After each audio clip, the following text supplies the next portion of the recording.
OK, alors le jeu maintenant, c'est de deviner dans quelle ville on est. On est rendu aux États-Unis. Peut-être que pour ceux qui connaissent, ce qui se trouve derrière moi va être un indice. How it began? Yeah. Well, it began by moving into a street that was derelict, that many businesses had failed because of changing times. But this is another time for me where things are changing radically because I'm aging very fast. On a une personne qui fait un travail qu'on aime beaucoup et on voudrait aller voir ça. On va aller se perdre dans la South Street pour pouvoir aller voir son travail. On était dans la South Street et on n'avait rien planifié, on filmait son travail, puis on a eu beaucoup de chance parce qu'on est tombé sur lui par hasard.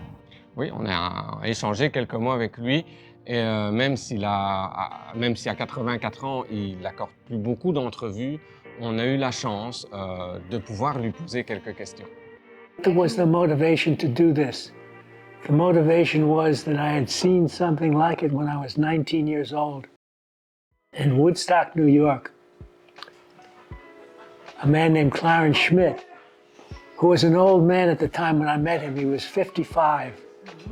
55, I'm 84.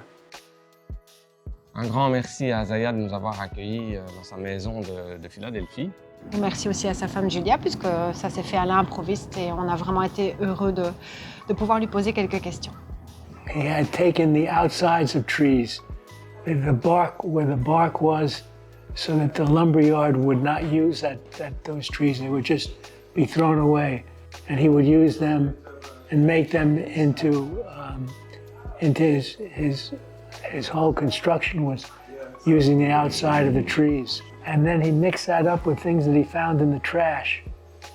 He would go to big trash sites where people's garbage was taken, and he would take things that he liked from there.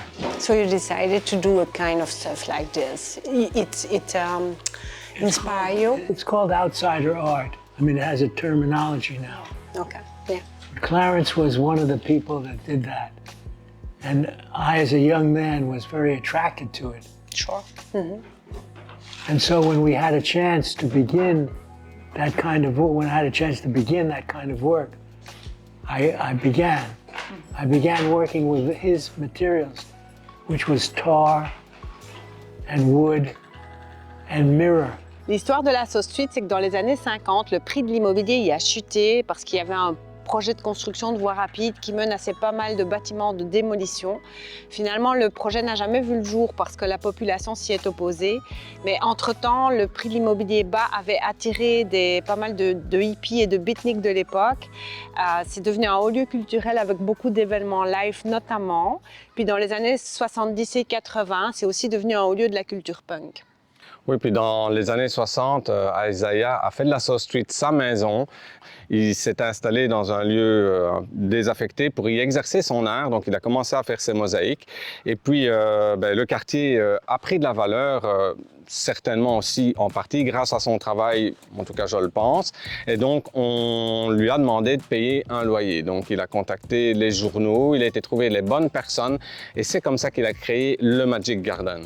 Alors, si vous allez à Philadelphie, n'hésitez pas à y passer pour aller jeter un coup d'œil parce que ça vaut vraiment la peine.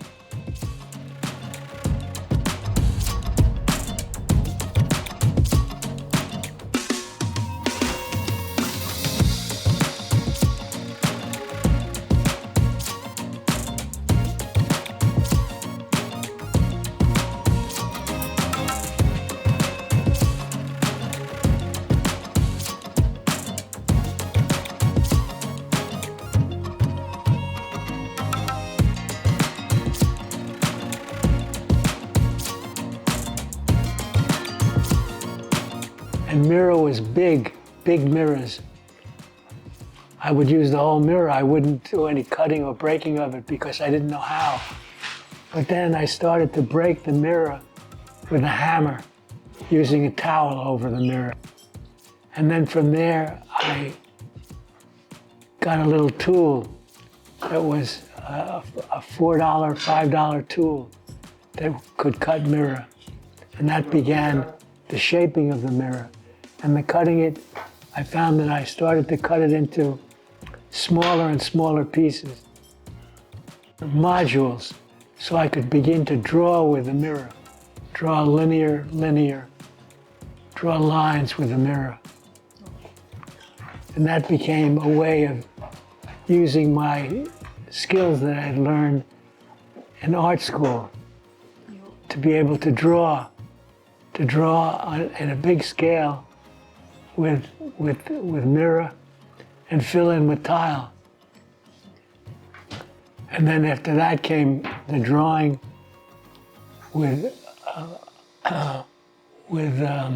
underglaze on tiles. And I got a kiln. And so I had another technique that I could add to that. And then I had a third technique where I would take cement in a bucket and throw it onto a flat piece of cloth and then make it into a shape and then fill it in with all kinds of tiles and things, objects. And then I could drill holes into that and drill that into a wall. So I had another way of working. So I had various ways of working to fulfill the challenge of a wall. The challenge. Un quartier qu'on a beaucoup aimé aussi, c'est celui qui est situé entre la rivière Delaware et la 8e rue. Dans ce quartier-là, il y a des maisons géorgiennes qui ont aussi été menacées de démolition vers la fin des années 60 parce que le quartier était devenu mal famé et on voulait y construire des bâtiments commerciaux et résidentiels modernes pour redynamiser. Beaucoup de personnes se sont opposées à cette démolition-là, des conservateurs, des historiens, mais aussi des bonnes âmes finalement qui se sont battues pour que les maisons puissent rester, qui les ont achetées malgré le fait que le quartier était un peu dangereux à vivre et qui les ont rénovées. Donc ils ont proposé un plan d'aménagement adéquat et elles sont toujours là grâce à eux et on a pu les admirer.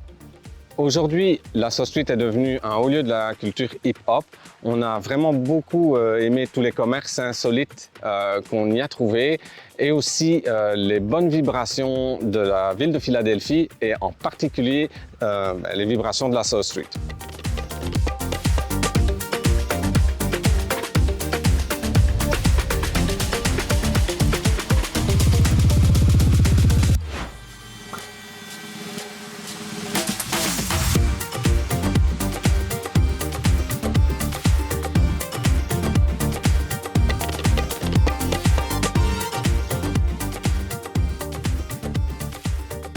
What did it bring to you, if you had to summarize in emotion? Somehow it was a way of working that challenged my everyday, which I needed.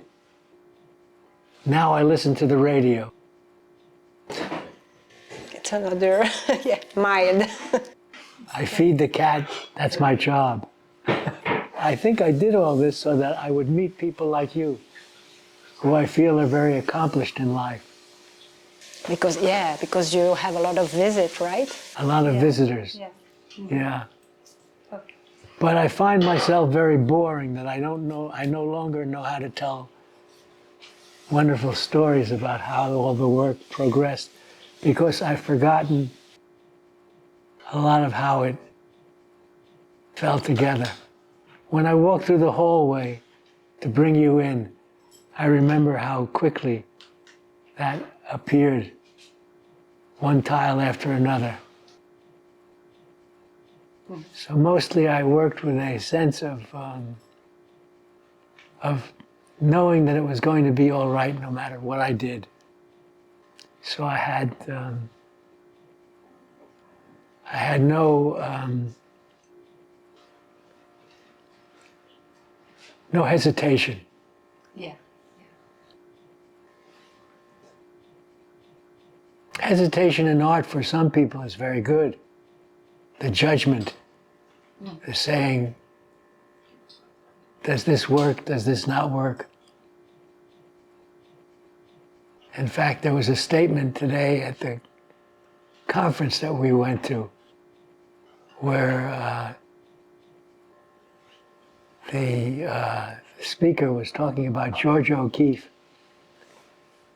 and her working on a big cloud painting and saying to herself, and the camera caught, the voice in the camera caught her saying, I can't quite get that corner right.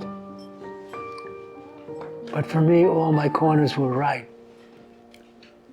Now all my corners are just corners. God loves a trier. Pain is the thing I acquire. Mental desire. Can someone make it end? Fanning the fire. Watching the flames burn higher. I'm not a liar, but they don't understand.